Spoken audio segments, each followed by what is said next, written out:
thank you very much for coming. I am going to turn the program over to Betsy Cohn, Professor Betsy Cohn. And Betsy is an assistant professor focusing on U.S. foreign policy in Latin America, particularly interested in democracy issues in Latin America. But I think she's known around campus as the person who teaches the professors how to teach. So if you have a particularly good professor who has some well-developed pedagogical skills, well, I have a hunch that that person learned. Thanks, Joe. Let's move on. Let's move on. They don't want to hear about me. Anyway, Betsy. They want to hear from our speakers. And so we look forward to having a good discussion. And it's so great to see such a large turnout, especially on immigration in Central America, because all we've been hearing about is in Europe. And I keep saying, wait a minute, we've got our own crisis here right on the border, and our politicians are not addressing it. So I'm really glad to see we have three esteemed speakers here today. So I'm going to introduce them as briefly as possible so that we can hear from them in the order in which they'll be speaking. All right?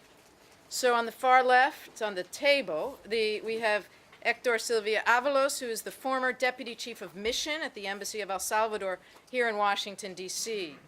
He spent 15 years as an investigative journalist in El Salvador, working for major newspapers. So those of you interested in journalism might be interested in speaking to him.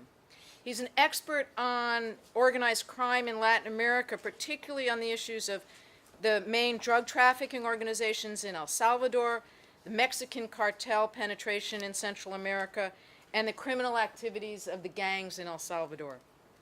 Currently, we're lucky enough to have him here at American University as a research fellow at the AU Center for Latin American and Latino Studies. And if you're not signed up for their blog, I really encourage you to do that. You can all Google it, the Center for Latin American and Latino Studies here at AU. He blogs on 2 different blogs. He's also writing a book on the murder, the 1989 murder of the 6 Jesuits, their housekeeper and their daughter, in El Salvador. And he's written a book on police corruption in El Salvador. Our second speaker is Victoria Redig, who is a policy analyst at the Migration Policy Institute. She brought with her some reports today, which they're here if anyone is interested at the end. I will say that as a professor, the MPI, it's Washington, so we use the initials, MPI is the go-to organization. That's the first place I go when I want to know immigration policy analysis. That's the first place I go. And she didn't pay me to say that. It's a true statement. Her expertise includes issues that many of our students are deeply interested in: forced migration, human trafficking, labor migration, and international development. She also has a really interesting career, which I am deeply impressed with. She was at the United Nations, and she has also worked for the U.S. government, and she's also worked for nonprofits. How's that, folks? At the United Nations, she was at the Institute for Training and Research in New York. In the NGO sector, she not only works with MPI now, but was also in Berlin with Fair Food International. And in the U.S. government, she helped develop strategic recommendations for the Human Smuggling and Trafficking Center, which is an interagency center of the Departments of State, Justice, and Homeland Security here in Washington, D.C. And last but not least, I'm really honored to introduce Claudia Paz-y-Paz, who is a lawyer, a former judge in her native country of Guatemala. In 2010, she was appointed the Attorney General of Guatemala, the first woman to do so. And as Attorney General, she tackled the really horrific situation of impunity in Guatemala. When she started her tenure, about 5% of the crimes were being prosecuted in Guatemala. Think about what that means in terms of the disintegration of civil society and the whole state. So during her 3.5-year tenure, she increased that to 30% of the crimes being prosecuted. So and the way that she did that was really targeting organized crime, drug traffickers, and also the prominent human rights abusers from previous Guatemalan history. Particularly, she was part of the team that went after former President Rios Montt. and she did this at great personal risk. She doesn't want me to say this, I'm sure, but that's why she's here in Washington, D.C. She has been nominated and received many awards. I'll just mention a few. She was nominated for the 2013 Nobel Peace Prize. She received the 2014 Human Rights Award from WOLA, the Washington Office on Latin America. Joe Eldridge was the founding director of WOLA. And Forbes magazine in 2012 named her one of the most, quote, 5 powerful women changing the world. So she's currently at Georgetown University. I don't know why we couldn't get you. We'll have to work on that. She's a distinguished scholar in residence, and she has a joint appointment between the Georgetown Institute for Women, Peace, and Security and Georgetown University Law Center. So please help me in welcoming our 3 guest speakers.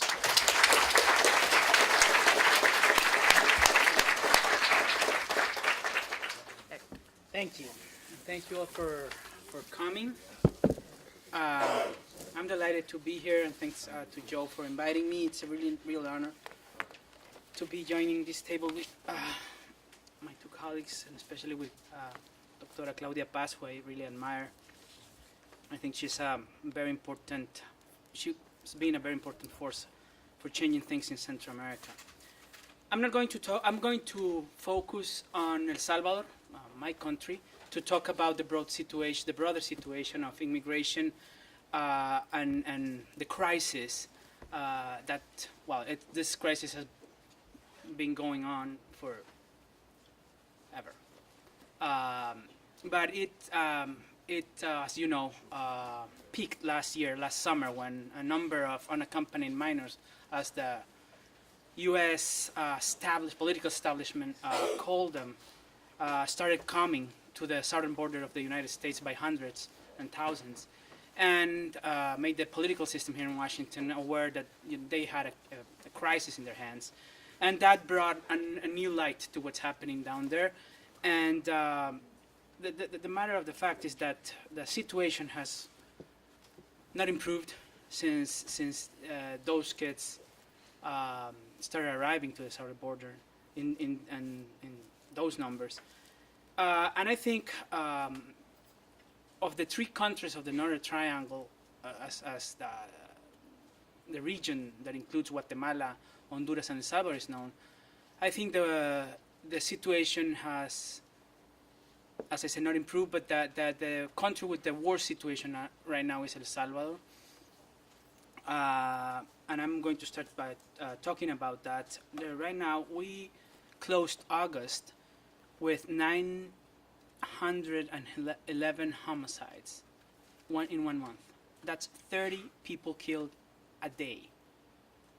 30 people, 30 persons.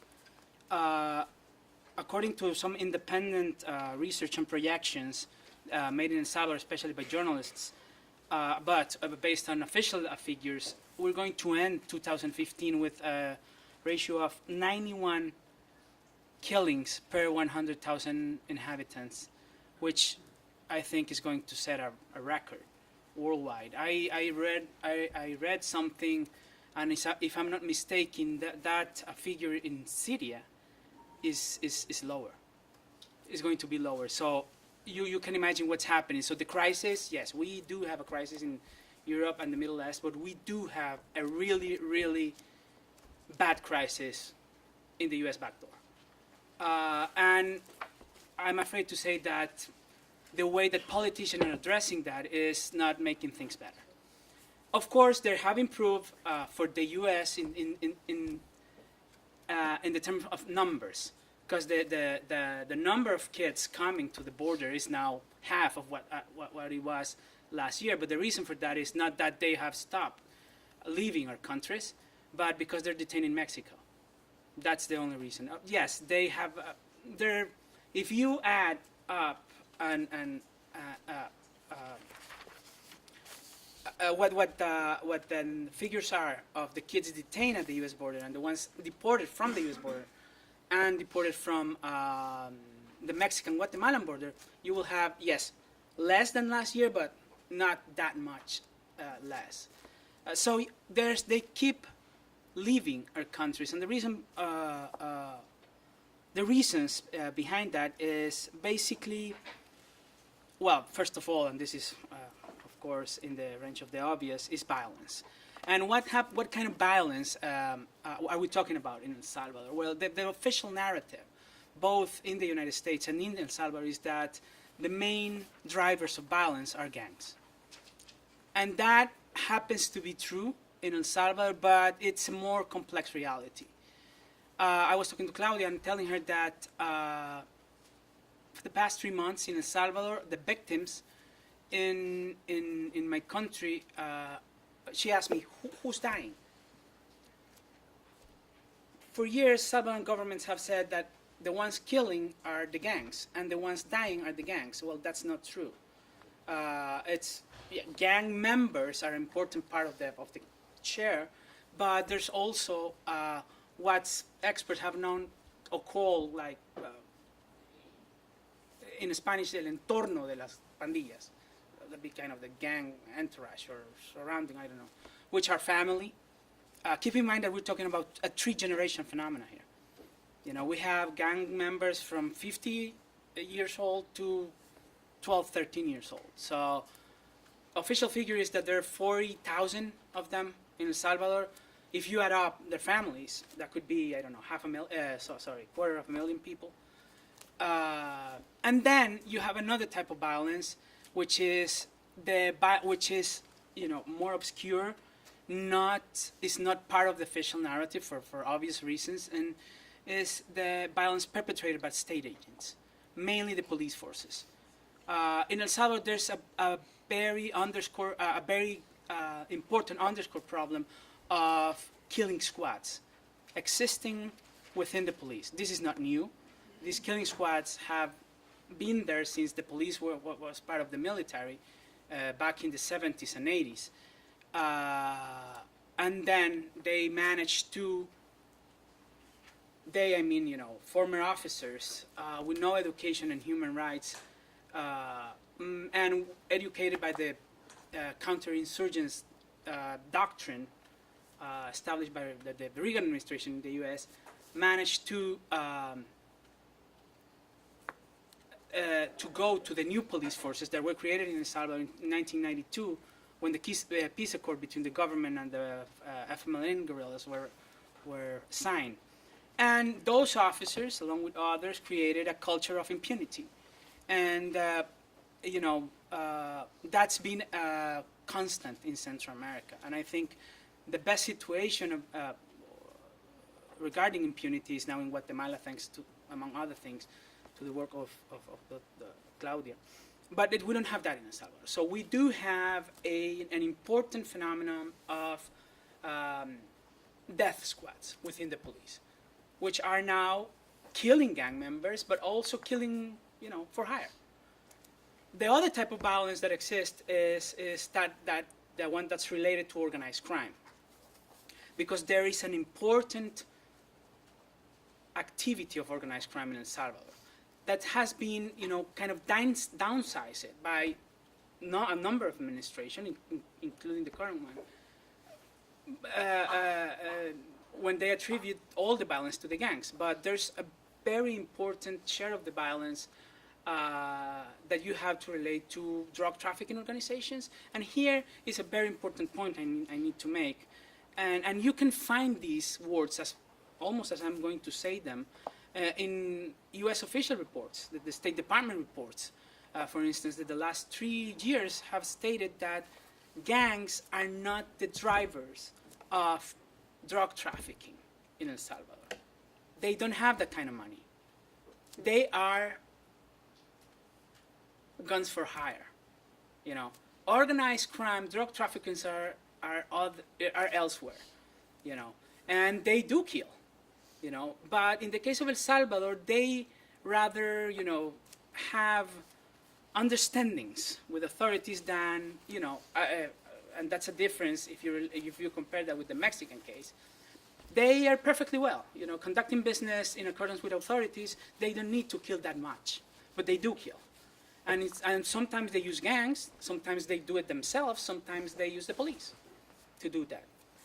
So that's the kind of violence that, and The other thing that's very important to analyze now is what happened with the so-called gang truce that the previous administration, the one presided by former President Mauricio Funes, brokered with the two major gangs.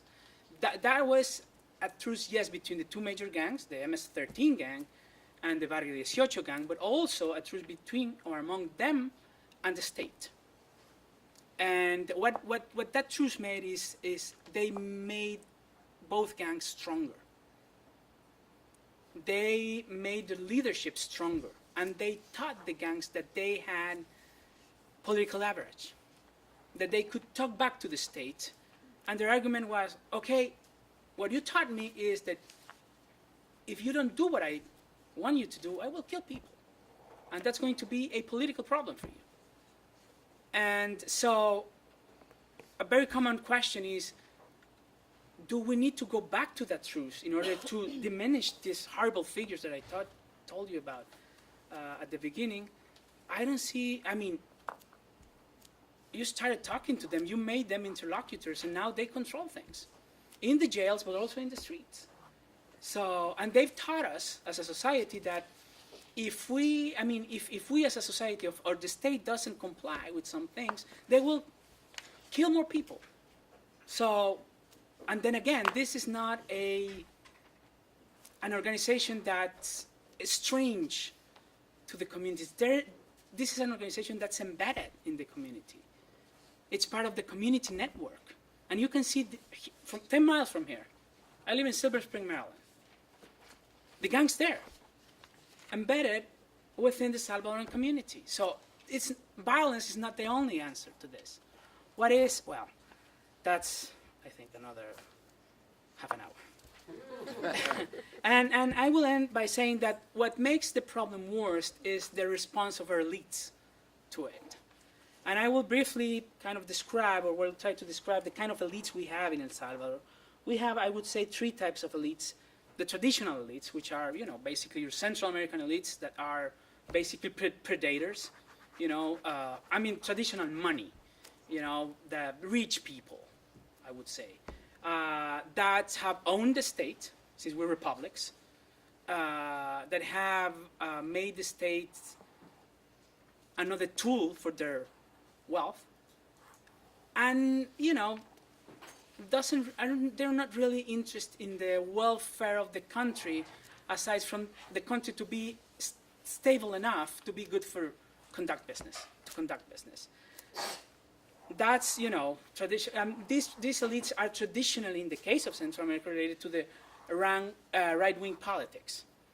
But then you have, in the case of El Salvador, Honduras is more complex.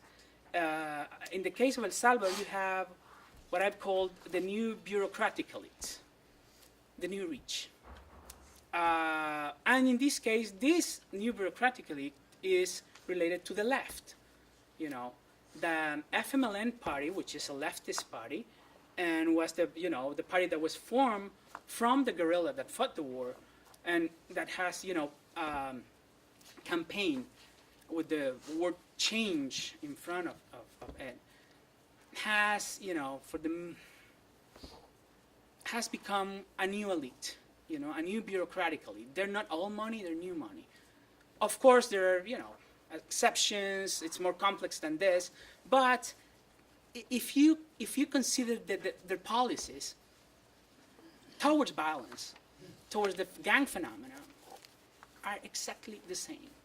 Exactly the same. They're not addressing the roots of the problem. They're just worried about, as a lot of analysts say, the next election, you know. And of course, they know and they have learned that violence is going to be the thing that could keep them out of winning another election. So they're responding with iron fist, mano dura. That's what they're doing, you know. But the problem they have that the predecessor didn't have is they have to address the truth.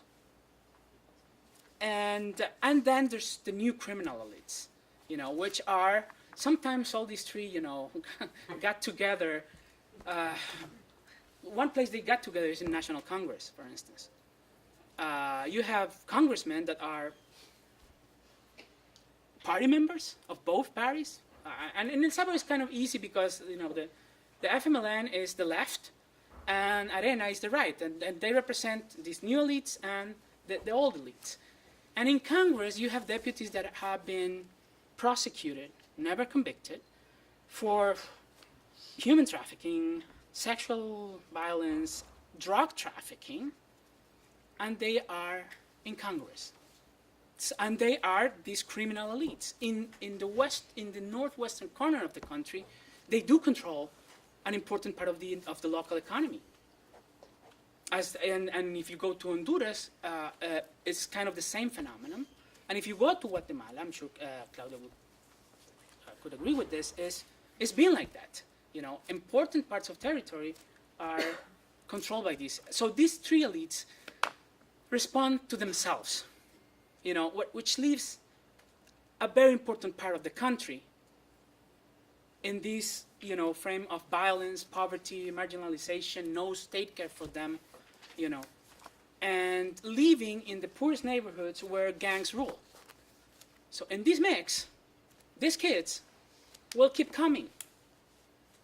And they're still coming. I mean, if you live here around this city and you go to any Latino community center, school, or you will hear one of their stories every day. Why do you come? Well, because the gangs rule my neighborhood. Because my dad was threatened because I was part of the gang and now they threatened me because I was a witness against the gang in a court of law. You know, so they will keep coming. And I mean, unless you address this. And I will end by saying that there's a temptation in Central America to blame everyone else for our problems. You know, the U.S. is a favorite. So yeah, you have, you need to help us because you're or older brother or whatever, you know, or a powerful neighbor. It's a problem to solve. You know, it becomes the U.S. problem when they're here, but it's our problem to solve. And unless local national governments don't address these issues, way beyond politics, they will keep coming. So I will leave it there. Thank you very much. Thank you. This does not amplify, just it records. That Okay. does not amplify. All right, so I actually have to speak loud then. Yeah, speak out. Thank you. If we could get the presentation going, please. It's not amplifying. It doesn't do anything. Records. I will try and speak as loud as my naturally given voice allows me to do. And I want to start out by really thanking everybody for making this possible. I want to thank Joe and Jen for getting us here in this room. I want to thank Betsy for the really extremely nice words that she started out with. And I want to thank all of you for showing up and being interested in this topic. I also want to say that it is a pleasure to be here. Not least of all because I think you have probably the nicest campus that I have seen in a solid 10 years. But it's also an honor to be here, and that is because of my co-panelists. I mean, Hector and Claudia are, you know, such esteemed panelists or people to sit next to that really I'm very pleased and very honored to have been included in this group, so thank you. What I would like to talk about today is I want to present a few highlights of a report that the Migration Policy Institute recently released. It is entitled Migrants Deported from the United States and Mexico to the Northern Triangle, a statistical and socioeconomic profile. And as the name already says, it's relatively data heavy, but I've tried to really cut it down and give you a condensed 10-minute version of what are the key findings of what we found. So next slide, please. So I'm going to be answering two questions. One is, how is enforcement changing in the region? And enforcement broadly means apprehensions, so people coming in and getting caught, and deportations, so people being returned. And the second question I want to answer is, who are these people? Who gets deported? So we'll be looking at some socioeconomic data about the deportees, some criminal background data of these deportees to answer the question, who are these people and how many have been deported? Next slide, please. So the first thing I want to point out is that we're actually at a pretty important moment in 2015 because we are currently experiencing a shift in a long-standing trend in apprehensions in the region. So as you see here at the slide, you see that between 2010 and 2014, apprehensions of Central Americans from the Northern Triangle, so Guatemala, Honduras, El Salvador, have been rising between 2010 and 2014, and the United States, so the blue bar, consistently apprehended more Central Americans than Mexico did. But our projections for 2015 show that actually that trend is on track to be reversed. So it is very likely that by the end of the year, we're going to see that apprehensions of Central Americans in the United States have about halved, while apprehensions in Mexico of Central Americans have continued to increase. Hector already mentioned this phenomenon to some degree, so these are the numbers that back up the story that Hector just told. Next slide, please. So along with the growth in apprehensions, we also see a growth in deportations over these last 5 years. So here, there's a lot of numbers. You just need to focus on two of them, and those are the bolded ones.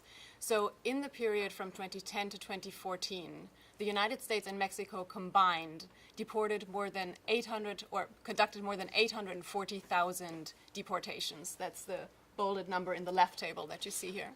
And out of those 840,000 deportations, about 43,000, the bolded number on the right side, were child deportations. Next slide, please.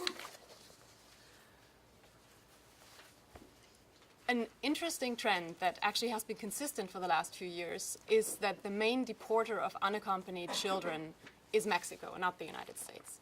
So we see here that the United States has been deporting pretty consistently around 1,000 unaccompanied minors every year to Central America, to the three countries.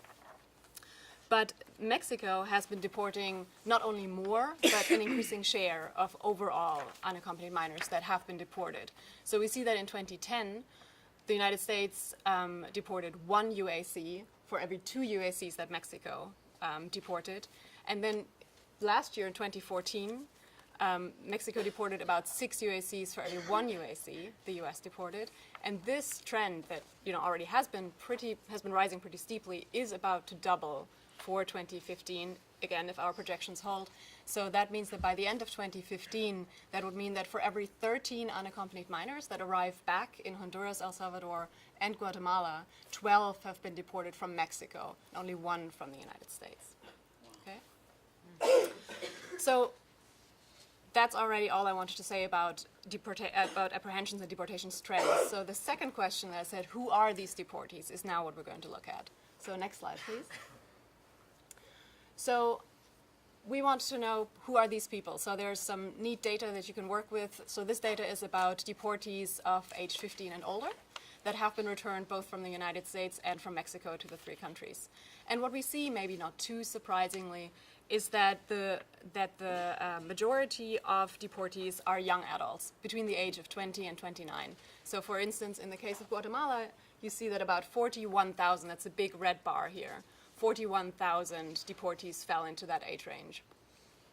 And when you look at the light blue and the violet bar on top of the three columns, that tiny sliver shows us that less than 10% of all the deportees to the three countries are older than 40. So you get a sense of the kind of population that is returning and how they look in terms of their age. Next slide, please. Also, maybe not too surprisingly, the majority of deportees are male. Honduras has the highest share of female deportees. About a quarter of all deportees to Honduras are female, in contrast to Guatemala and El Salvador, where about 11% of deportees are female. Next slide. We also know that most deportees have low levels of education, so a secondary education or less. We see that Salvadoran deportees have a slightly higher level of education, but overall secondary education or less is kind of the skill level that people come with. And that also then shows in what we know about their work experience. That's on the next slide. So this is the answer to the question, what did you do, were you working, and if you were working in the 30 days prior before leaving your home, what were you working in? So we see that most of the answers are I've worked in agriculture, or I've worked in craft or construction, so generally low-skilled or unskilled work. But the biggest share of all the answers says, I didn't work at all, so I was unemployed in the 30 days before I left. And the last thing I want to point out, next slide, is the criminal background. Now, we're all familiar with the stereotype of the criminal gang member that is being deported. And we've looked at data from between 2009 and 2013 of adult deportees from the United States. So this is just the United States, not the United States and Mexico. And what we find is that, in fact, the majority of deportees do not have a criminal background. So 61% of deportees in that time frame that were deported to the Northern Triangle did not carry a criminal record. Those that did carry a criminal record, most of them were related to immigration and traffic offenses. However, one also has to say, when we look at the different crime items here, we see that about 11% actually did carry a criminal record for a violent crime.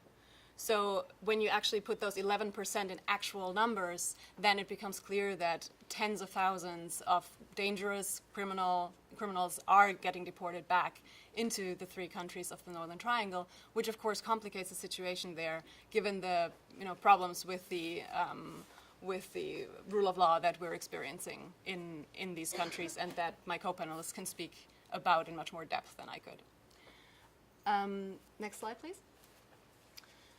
It is also particularly true when we just look at minors that have been deported, that very few of those minors carried any criminal record. So 95% of minors that were deported to the Northern Triangle did not carry a criminal record, and only 1% had been convicted of a drug crime. So again, somewhat countering the stereotype of we are deporting the dangerous teenage criminal. Okay? And that already brings me to the conclusion. Next slide, thank you. So just to summarize what I've just spoken about, what we're seeing in the region right now is that we see a long-standing pattern in apprehension is changing in the region. With Central Americans are being apprehended increasingly already in Mexico and not in the United States. And if you want to put a label on how to call this dynamic that we're seeing, we're calling this the squeezing of the balloon dynamic. So migrants that in prior years would have made it to the US-Mexico border, would have been apprehended there and appeared in US statistics, now are already apprehended in Mexico and therefore swelling Mexican statistics there. So we see not necessarily a decrease of flows, but a displacement of flows. The other thing that I pointed out was that Mexico is and has been the main deporter of unaccompanied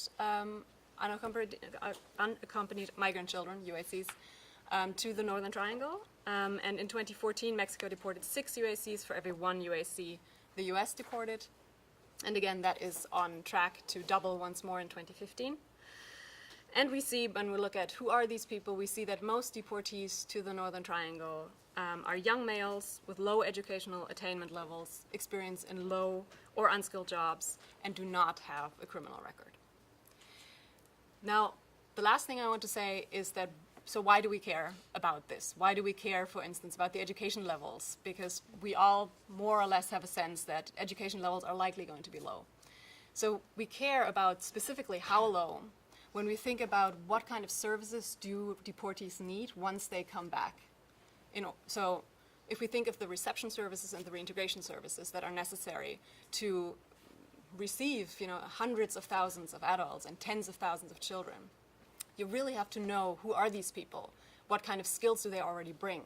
And if you know that most only bring a primary education, then you need trainings that help upskill these deportees to a level where then they maybe could enter into a vocational training program or some kind of a training that leaves them at the end of the day not just with a certificate but with a job. Because that is what at the Migration Policy Institute we call changing or stopping the revolving door of migration, deportation, and remigration. And that is what we're currently focusing on. Specifically, we're looking at what kind of reception and reintegration services exist in these 3 countries, where are the gaps, what are the limitations, and how could they potentially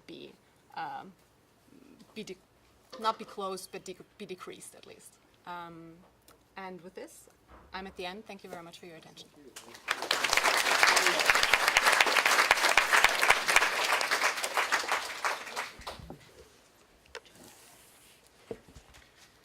So, good afternoon to all.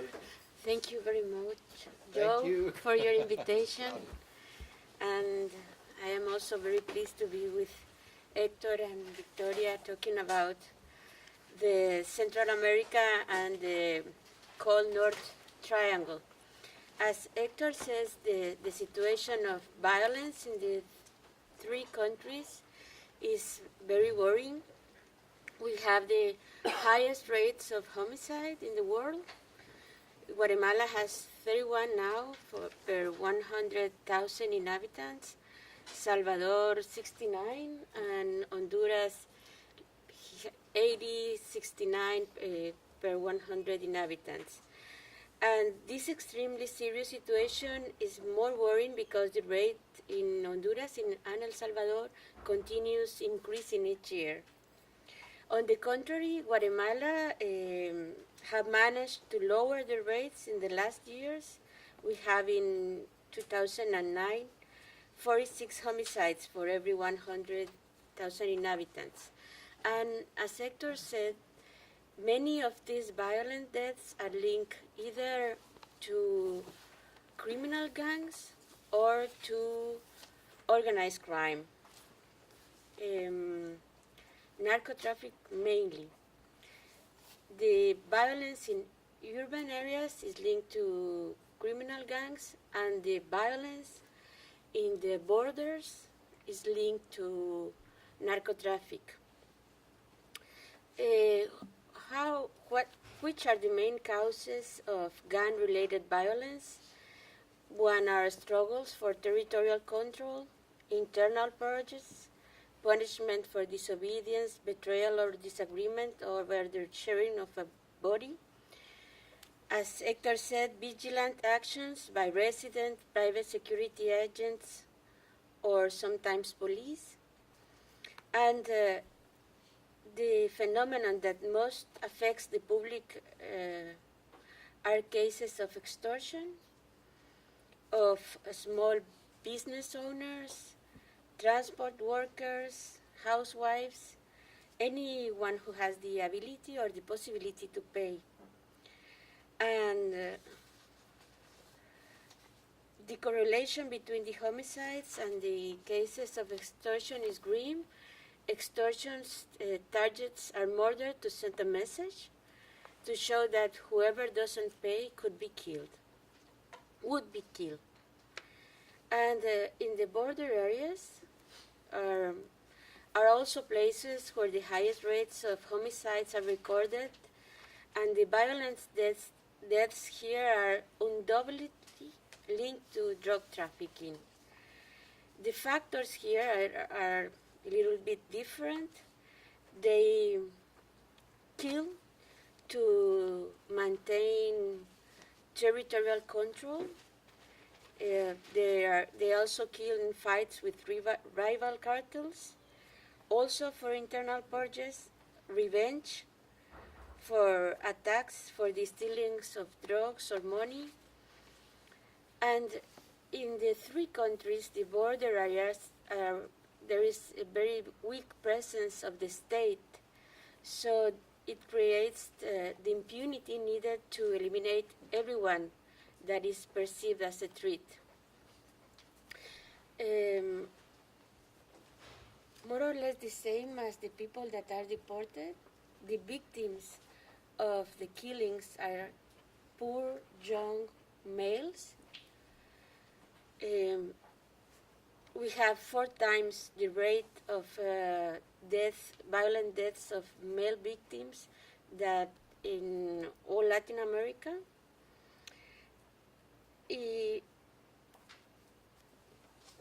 There are young poor men with little access to education or work opportunities.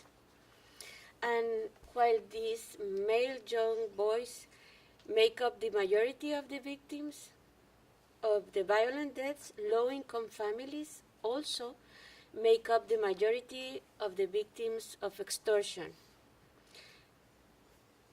because they are the ones that cannot afford to pay private security services, and the ones that suffer extortion generally in silence. And for me, as I believe for Hector, violence is one of the main causes for the people to leave our countries, Guatemala, Salvador, and Honduras. Is violence coupled with the historical situation of inequality and the lack of access to education or job opportunities.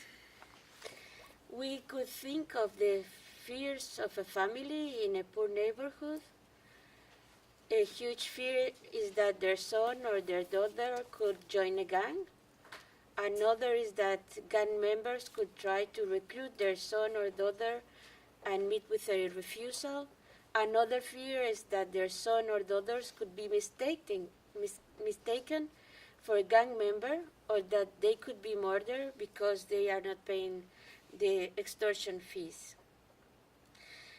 And let us think about the work opportunities or education opportunities that young people have in our countries.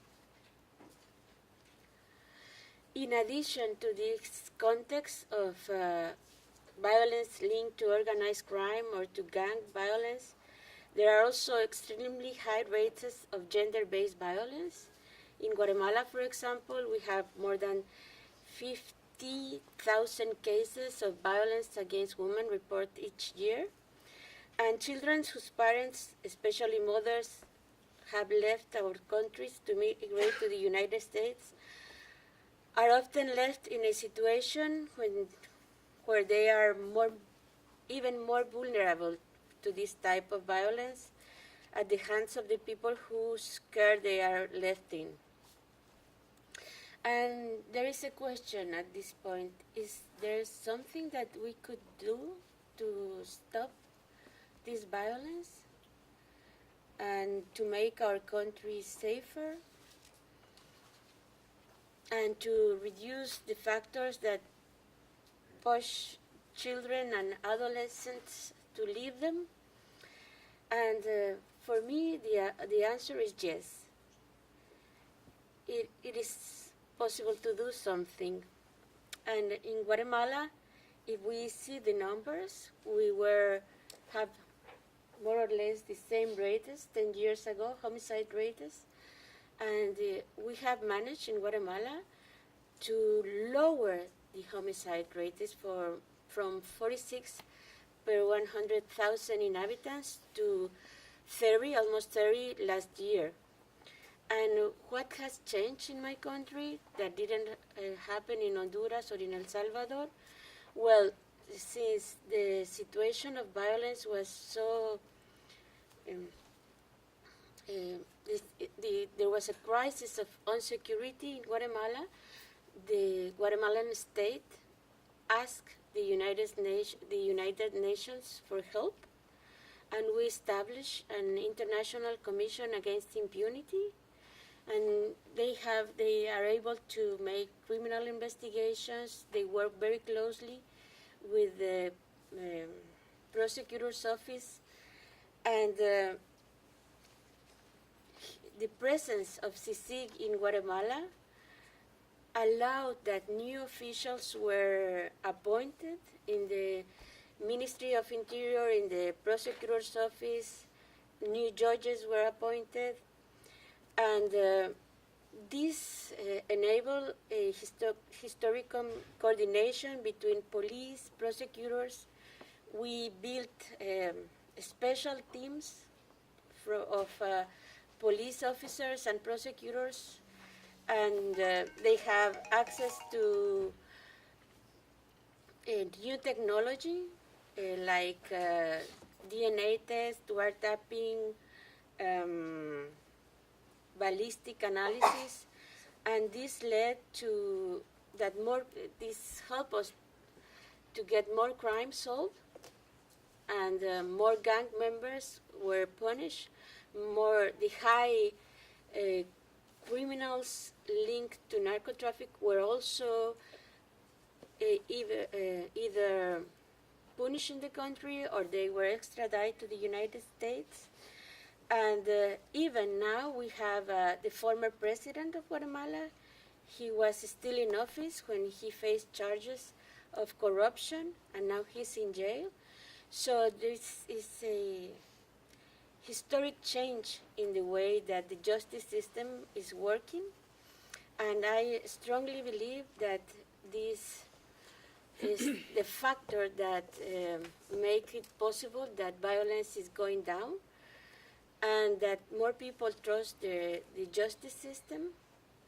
And I will leave it there with a thought. I strongly recommend that a regional institution like CC could be created and could work in the 3 countries, Salvador, Honduras, and Guatemala. Thank you. Is what are they requesting of the U.S. to respond to this problem, to this question? We had a yes, ma'am. Miriam Hassan, Yes. Inter-American Development Bank. I've been doing a study on minors, unaccompanied minors migration, and so I think it is important to distinguish between the drivers of migration and and what is happening just recently in relation to the violence. I don't think that the violence is the main driver of migration. I think it helps this migration or contributes to this phenomenon. And I think it's important because it also, the responses are different. I think the migration of Central Americans to the US is very much related to economic factors. And it would happen regardless of the violence. I think the migration of these kids is very much related to family reunification. I think the violence may accelerate these flows or make it slower. So that's an important thing to distinguish. Now, I think that the comments about El Salvador are very relevant in research that I've been doing in the 3 countries. El Salvador is very different from Honduras and Guatemala in the sense that I think the maras have penetrated state institutions and all over the country. Can people hear this okay? Yes. Okay. And I think in interviews that I've done with migrants, the most impressive factor is extortion. And that does drive migration because extortion affects everybody. It's not the same as I found in my research for Honduras and Guatemala. In Guatemala, I found a lot of state violence, which is I find interesting.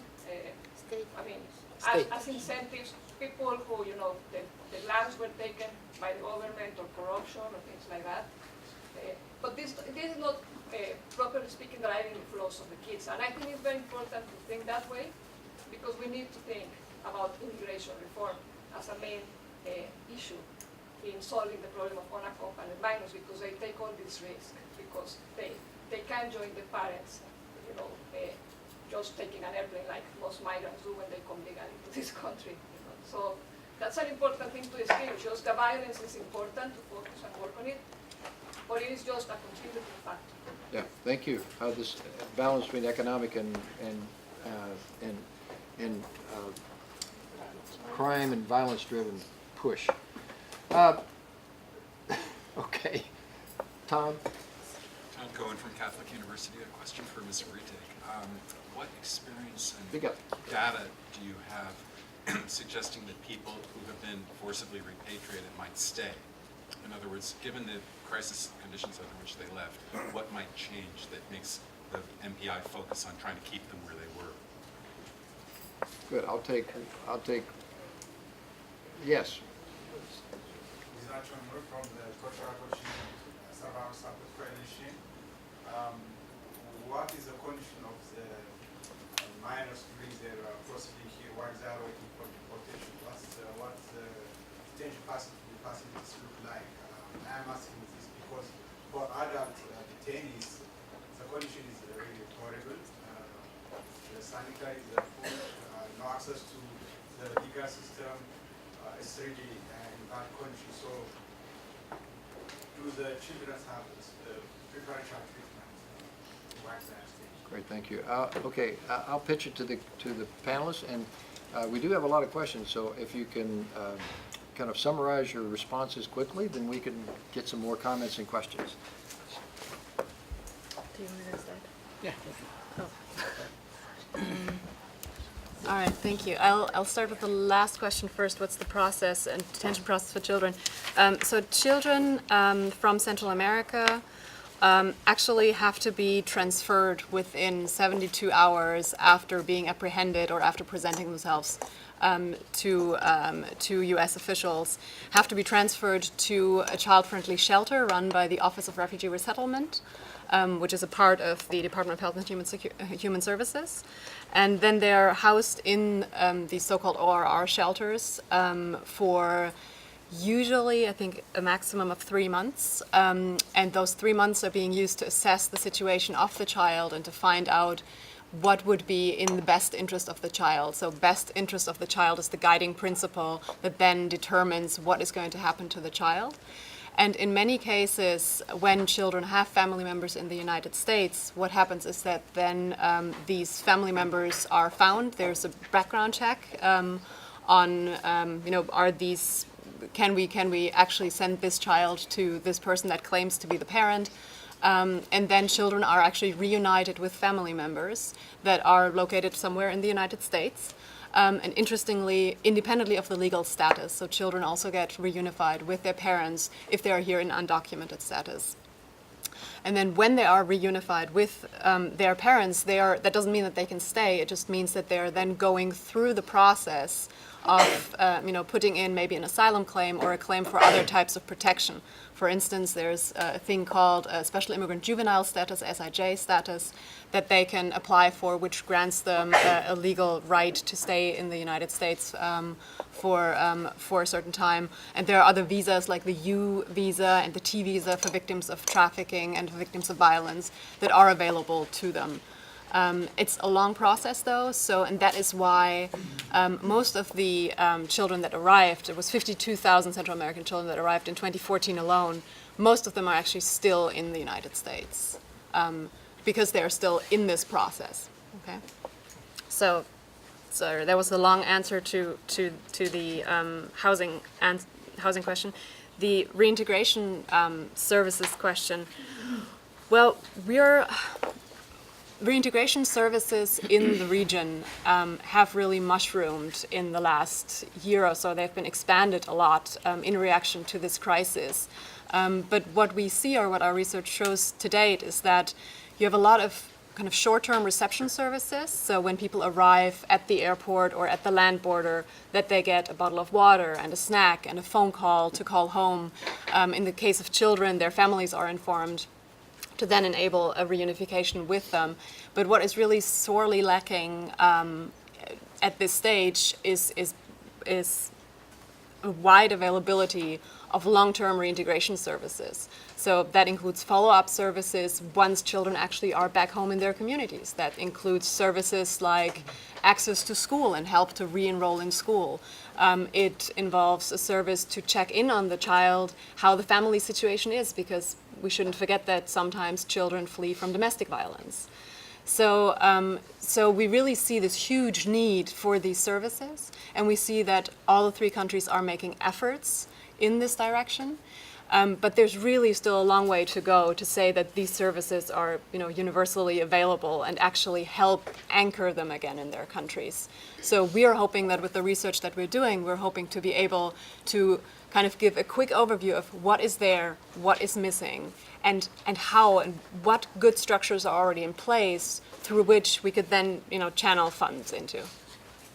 I'll leave it at that.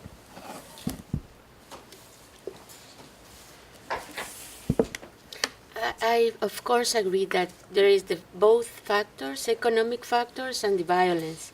But what I think also is that we grow with violence in our country, so we don't see that. If I don't remember the exact figures, but they were asked, the minors that were detained and were going to be deported, they asked them if they have suffered violence in their life, and most of them have suffered violence. But when they ask them, is because of violence that you're here? No, because they don't realize that they are suffering violence. Regarding that, I do agree also that, well, actually, there was very thorough effort by the Salvadoran government when the crisis was happening in 2014 in the two main points of reception, let's say, which were Nogales and Tucson, Arizona, and McAllen in Texas. And they interviewed almost daily every kid that came in to the shelters. And I got the chance to read one day of interviews, approximately 60 kids. And yes, when they asked them, the consular officials, the reasons for them to come to the United States, all of them mentioned an economic reason, let's say. Out of three mentioned because I want to get back to my mom or my uncle or my dad. And one in three mentioned because the gang's violence or whatever. I think it's an interrelated situation, but there's a very interesting study by a U.S. scholar, Elizabeth Kennedy. She made something with 350 Salvadoran kids back there in El Salvador, and she concludes, she did it for the University of San Diego, she concludes that the relation of the causes, it was kind of shifting, and of course in the latest incomings, violence played a very important role, which leads me to other question about the conditions of detention.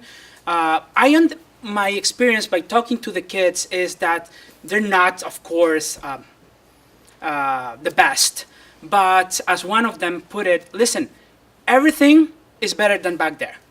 You know, here at least I get food, right? And of course I'm being dramatic, picking one case, but what's really I think we need to put attention to is the situation that they experience, what they have been reunited with tutors, family, because if you look at the local level here in the United States, and again, I've talked a lot with officials in Montgomery County, Maryland, there's a lot of problems, set of problems developing. Sexual abuse, which is not new, domestic abuse, but then when these kids enter the school systems locally, they're experiencing a lot of bullying. Again, they're experiencing a lot of, they're, I would say, sexually vulnerable because probably they are more, how to put this, familiar with sexual abuse. So as Claudia said, I talked to a girl, she was 13 years old, and she had an incident, a sexual incident with a schoolmate. And the school authorities in Montgomery County questioned her about this because one boy claimed that she had offered herself to him in order to obtain money. And so there was a huge investigation put in place, and they went to the family, blah, blah, blah. And when they confronted her, she said, lady, what's all this excitement about? I've been doing this since I was 9 years old. You know, so this is something new for them, something new for the community. So the situation that they're experiencing I think that's something that we need to, well, that's a problem here. And I think in places like Montgomery County or Fairfax County in Virginia, they're kind of putting some attention to it. And then I will end by the question about what the countries should ask to the U.S. I think one of the dangers about overstating the economic part is because that's what governments have done, allows them to put the responsibility elsewhere, not the blame, the responsibility, you know, because we've been poor, always we've been poor, and reunification, well, that's not my fault, it started 30 years ago. And so I think governments tend to underlook the violence factor. And I think that's because that's directly related to institutions, to state institutions, which are responsibility of the government that's ruling, right? And I think that is, the U.S., I said earlier, governments tend to, help us. But I do think that the U.S. can really, actually, they are a power in this region.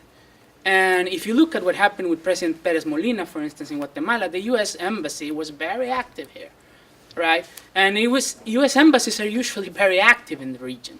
And now, for instance, U.S. embassies both in Tegucigalpa and San Salvador are advocating quietly for a commission, an international commission.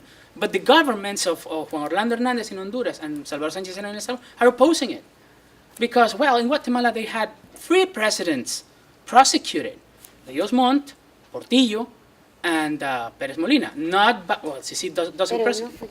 No, pero tú fuiste uno o dos. She's responsible for 2 of them. So I think it's, I would end by saying, you mentioned I'm writing a book on the Jesuits massacres in El Salvador.